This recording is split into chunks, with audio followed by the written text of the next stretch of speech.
আপনাদের সাথে একটা বিশেষ সংবাদ তাৎক্ষণিকভাবে শেয়ার করার প্রয়োজন অনুভব করছি। আমাদের প্রধান উপদেষ্টা নোবেল বিজয়ী ডক্টর মোহাম্মদ ইউনূস কিছুক্ষণ আগে পদত্যাগ করেছেন। ওনার পদত্যাগ পত্র ইতিমধ্যে আইন মন্ত্রণালয়ে এসে পৌঁছেছে। আমাকে বিদায় দেন, আমি আমার কাজে থাকি, সেখানে আমি ব্যস্ত থাকি। যদি আমাকে প্রয়োজন মনে করেন, এটা আমার কথা যদি না শোনেন আপনারা, তাহলে আমার প্রয়োজন এখানে নাই।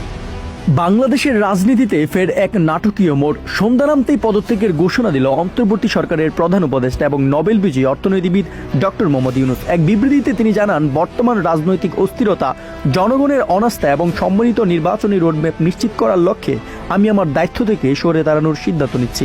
তবে তার এই পদত্যাগের ঘোষণা সত্যিই বাস্তবায়িত হবে কিনা তা নিয়ে রাজনৈতিক অঙ্গনে তৈরি হয়েছে জোরালো সমালোচনা। অনেকেই বলছেন এটি হতে পারে একটি কৌশলগত চাপ প্রয়োগের অংশ, যার মাধ্যমে আওয়ামী লীগকে আবারও আলোচনার টেবিলে ফেরানো এবং দেশের অভ্যন্তরীণ সংকট নিরসনে একটি সমাধান বের করে আনা।